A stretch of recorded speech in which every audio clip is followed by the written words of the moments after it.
Hi my loves, welcome back to my channel. Welcome if you are new. Today we have the second last reading wrap up of the year, which is just so crazy. And I thought I'd announce it on this video because obviously we are a little bit into December. It is festive season. I am going to be doing 12 days of Bookmas this year, counting down to Christmas. I am so excited. I have never done anything like this before and I'm just going to be pumping out videos for you guys. Vlogs, reading vlogs, book shopping vlogs, sit down videos, all that kind of stuff. So I'm so excited about that and I hope you are too. You're probably going to be very sick of me by the end of December. But today we are talking about the books I read in November. I had an okay reading month. I did read some really big reads, so that kind of took up a lot of my time. So I got a total of 9 books read in November, which I feel like is good. It's nothing incredible, but it's still a good number. We definitely have some good reads in there. I've also been tracking all my reads on Fable. Like, this isn't sponsored at all, but like, it's so pretty. I love it. I love it so much more than Goodreads. It's just so much easier and just prettier in general. So for a genre breakdown, we had 3 fantasies this month, 4 romances, 1 YA fiction, and 1 YA thriller, I would call it, I guess. I definitely thought I read more fantasy than I did because the fantasy books that I read, well, at least one of them was very long. So it kind of felt like I read more than I did, but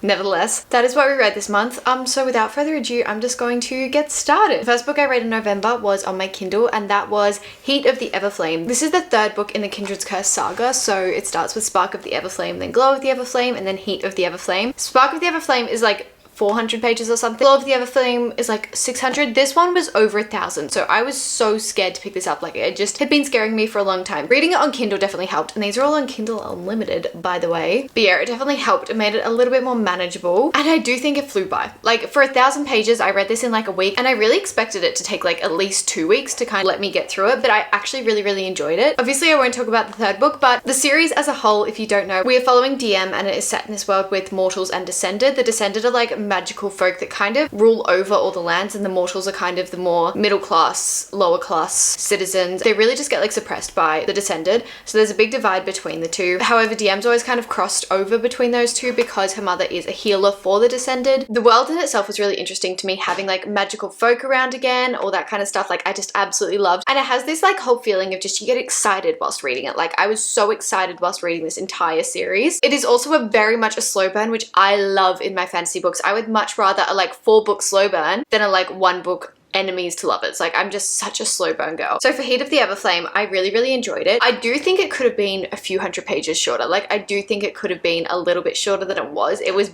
very long. After the stuff, I was kind of like, okay, we could probably like speed up this dialogue right here or speed up this action scene. There was a lot of action and I think that helped it go by really quickly. And for a romance, I feel like it's a very political series. Like, whilst the romance is definitely something I'm definitely reading it for, like, it's not just there and I'm more reading it for the plot, if that makes sense. I love the characters and the romance. Like, that's what I'm reading it for. And I feel like that was executed really well in this book. I gave this a 4.5 stars. Again, really enjoyed it. Was really great. Just very long. And I just think there could have been some editing done. Like, it could have just been a little bit shorter and I probably would have enjoyed it a lot more. But in saying that, like, so excited for the next book to come out. I think it's going to be a 4-book series and we're still waiting on the 4th book after that cliffhanger. Anyway, so definitely going to be continuing the series. Like, it's a definite. I then read Escaping from Houdini. This is the 3rd book in the Stalking Jack the Ripper series. This is a YA mystery series, I would say. Basically, Stalking Jack the Ripper, the 1st book in this series, is set in the 1800s and we are following Audrey Rose, who always desired to be like a forensic examiner, I guess you would say. So to look at the cause of certain deaths, which, braver than me, I couldn't do that. I like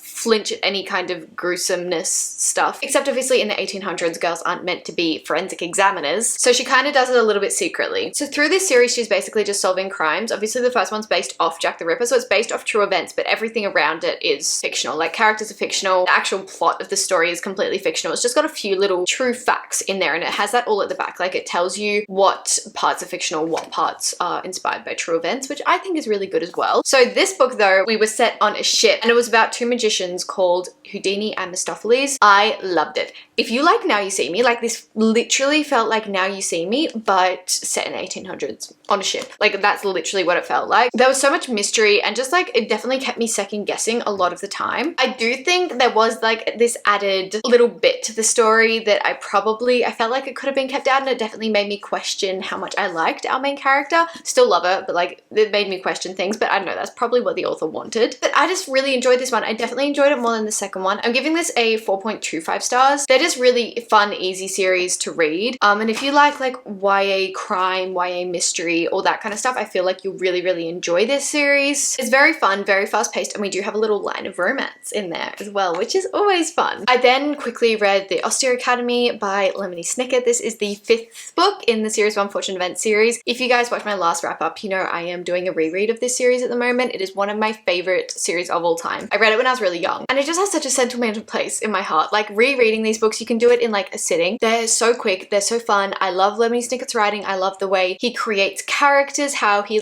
you can just imagine the scenarios so well, and I feel like that's such a unique thing. Not everyone can do that. And whilst these books are obviously aimed at a very young audience, I can still so enjoy them as an adult, and I love that. I mean, I will say it's probably because they're sentimental to me that I can still enjoy them so much, but I still love it. It's so much fun. Lemony Snicket is just such a wonderful writer, and I also love all the illustrations in there. It's just great. If you don't know, I'll give a very quick summary of Series 1 Fortune Events. Basically, we are following the Baudelaire orphans. They are 3 children whose parents sadly passed away in a house fire very unexpectedly. And even though there's an entire fortune that's been left for them, they can't access that until of age. So they go to live with Count Olaf, who pretty much is a very distant relative of theirs, but is the closest in the area, or it seems to be. And the only reason he wants look after those children is to try and access their fortune. And then a series of unfortunate events begin to happen to the children. It's just, I don't know, it's just unique and unlike anything I've read before. So I gave this one a 4 stars. I'm kind of just giving the whole series a 4 stars. I feel like I can't rate them super high, but I love them. If there is one book that has been on my TBR since joining BookTok, a year and a bit ago, it is Lightlark. Obviously, this is just all over BookTok now. I don't really know the whole, I definitely didn't follow her from the beginning, when she was writing this series. I know that the author posted a lot on TikTok. I didn't follow her for all of that, so I kind of just knew how popular this book was and knew that there was such diverse opinions on this. Some people love it, some people hate it. So that's kind of all I went in knowing, and I did know that we have a tournament aspect and a love triangle. Now, I don't love triangles. Actually, they're probably one of my least favorite additions to romantasy books. It really bugs me. If it's in the first book and it wraps up pretty quickly, that's okay to me. Or if they have a certain love interest and then they move on later in the books, that I don't mind. But when it is a continuous love triangle and the main character can't make a decision, that's when it really bugs me. And I've heard that's what happens with this series, but I only read the first book. However, I feel like it wasn't that bad. I actually really enjoyed it. I just thought it was a really fun little romantasy read. I gave it a 4 stars. I really liked our tournament aspect. I thought the actual magic system and kind of just political system in this was quite unique. It wasn't anything I've read before. If for some reason you haven't heard of Lightlark, basically Lightlark is an island that appears every 100 years, and each 100 years it gives the opportunity for 6 rulers to fight their deadly curses. Each of these kind of rulers of particular communities, I guess, have different curses. So for example, the Sunlings, their curse is that they will burn in the sunlight, but they have a power of control of fire, light, and heat. Each different magic system has different curses, different powers, and they are trying to get rid of these curses. So I felt like that whole situation in itself was really interesting to me. I really, really enjoyed it. I didn't love our main protagonist, but I didn't hate her. She was just kind of fine. I really liked Grimm. Didn't like the other guy, but anyway. So yeah, I feel like it was good. I feel like I don't really understand the hate, but then again, I'm really scared to continue this series because I know Skyshade came out really recently and I've seen very mixed opinions on that. I just think if I go in with not super high expectations, I'll be okay. Definitely want to continue with Nightshade though. I then was so kindly gifted or received the arc of Say You'll Remember Me by Abby Jimenez. I started reading Abby Jimenez's books early this year and just absolutely fell in love with her. She has such a unique way of writing. Her books are absolutely incredible. I love that her characters are always so real and flawed, and you can just connect to her books so well. It's just so unique. And then I requested Say You'll Remember Me as an arc on my Kindle, and I received it, and I was just over the moon grateful. Now I will say I did really enjoy this one. Straight off the bat, really enjoyed it. Going into it after reading Just for the Summer and Yours Truly, which are 2 of my favorite books I have read this year, I had really high expectations,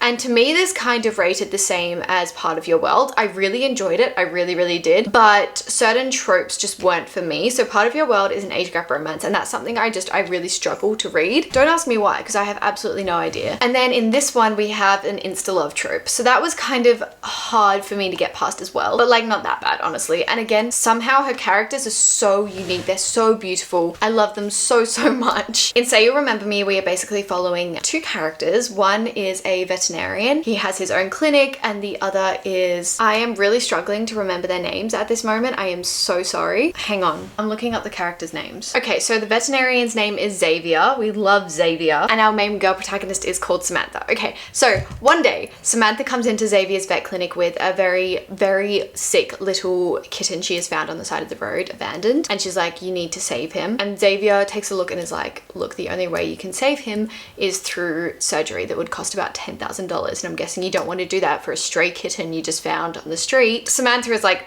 clearly you don't know me.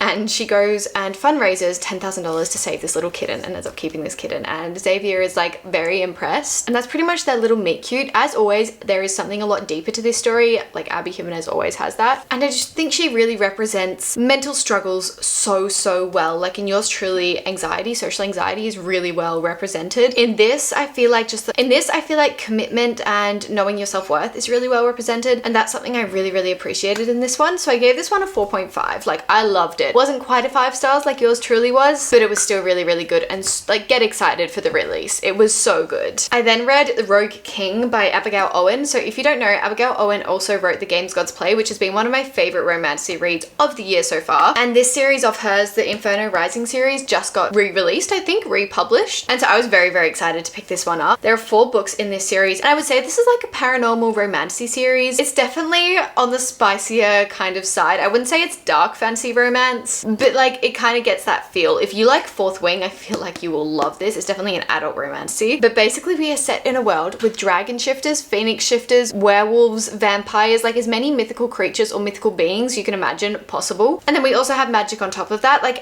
the whole setting is so fun, and it kind of feels like reading a Wattpad book, but like in the best way possible. Like take Bride by Ellie Hazelwood, but add intense politics and a little bit more fantasy, and that's basically what we're dealing with. Like it is so much fun. I will say I feel like there's a lot of spicy scenes in here that didn't feel very relevant and kind of just felt like they were there because they could be. I would probably have loved a little bit more of a slow burn or just a little bit more of a lead up, because I do think they had really good chemistry. I just think could have been a little bit more, but apart from that, it was really fun. And I do think I'm going to be continuing this series very soon. If you want like a really mindless kind of fantasy series to just binge read, like would highly recommend. I gave this one a 4 stars though. It wasn't anything crazy, but it was very entertaining. And then for the last books I read in November, they're all little novellas, so I'm just going to do them all together, and they are the Valentine's novellas. I guess you would call them Valentine's romance novellas, the Meet Cute series. And there's like 6 books, I think, all by different authors, like classic romance authors. So we have Abby Jimenez, Sally Thorne, Ashley Poston, Christina Lauren, like all the